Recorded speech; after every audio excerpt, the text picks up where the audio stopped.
Ohio Senator Bernie Moreno is finally addressing the horrific allegations of abuse facing his ex-son-in-law, Republican Congressman Max Miller. Moreno's daughter, Emily, accused Miller of abusing her and their 2-year-old daughter. Now, Moreno is calling on Miller to resign from Congress and end his re-election campaign. In a statement, Moreno said he, quote, hoped to keep this matter private, but Max Miller's increasingly erratic and dangerous behavior has made that impossible. If there are any basic standards of character required to hold elected office, Max Miller fails them. Miller has repeatedly denied the allegations and in a new video statement Sunday morning vowed to remain in the race. With me now to discuss, MS Now reporter Kevin Fry and MS Now political analyst Kimberly Atkins-Storr. Kevin, Moreno, one of the only Republicans speaking out about this scandal. It has been weeks, as you know, since the allegations surfaced. What conversations are Republicans having behind the scenes about this? Yeah, I mean, look, even Moreno's statement is a few steps ahead of what he said just a few days ago on Capitol Hill, where a reporter asked him whether or not he believes that Miller should be essentially the standard bearer, the candidate for Republicans heading into this fall's election.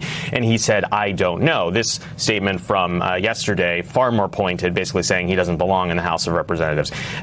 Otherwise, though, we've not seen a lot of Republican outrage about this, at least in the public realm. One of the things that we've been kind of keeping an eye on is what Speaker Mike Johnson and the governor of Ohio are particularly going to say. We know Speaker Mike Johnson has, over the last couple of weeks, called for, among other things, referring to the Ethics Committee, letting that investigative work play itself out. But we know that can take sometimes months, if not years, until we get an actual report out of the Ethics Committee.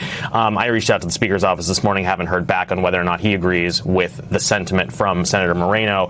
Also, Governor Mike DeWine reached out to his team. They did not respond when I asked if he agreed with Moreno and whether or not he believes that Miller should step aside or not be in Congress, though his team did tell me that he referred me to, I should say, a media gaggle he did last week where he said that the issue of whether he should be in Congress will ultimately be decided by voters in November.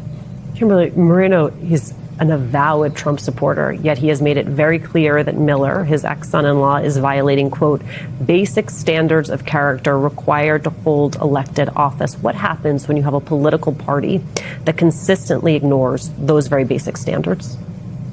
Yeah, well, I should add, Alicia, he finally said that after a lot of silence. And I think what you have, this is the latest example of a Republican Party led by Donald Trump, who has created a new standard when it comes to wrongdoing or credible allegations of wrongdoing within its party, back from, his Access Hollywood tape to or other accusations that have been made against him to deny. And as long as you deny, in his eyes, politically, you are exonerated, that you never apologize for anything. And if it comes down to it, you attack the accuser, which is what Congressman Miller is doing now with his ex-wife and the sort of doxing he did alongside that statement that he made yesterday.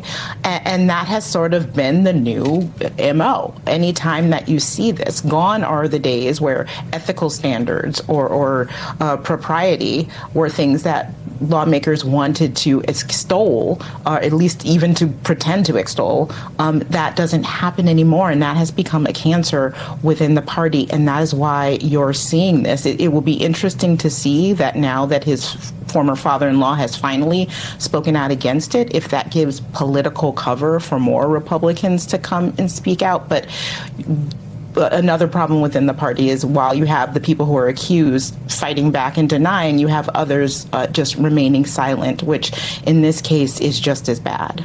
Kevin, I think we need to talk about the politics here because they are undoubtedly a cross pressure and where we might see some of the action. The president is saying for now, so far it's accusations, but according to Politico, Republicans are sweating behind the scenes with one operative calling it, quote, Graham Plattner on steroids. And here's how it's playing out with voters in Miller's own district. Take a listen. We got to get these predators out of Washington. We can't let them in. They do wrong, they shouldn't be in there. He owed it to his wife, his daughter, and his grandchild weeks, months ago to speak on that.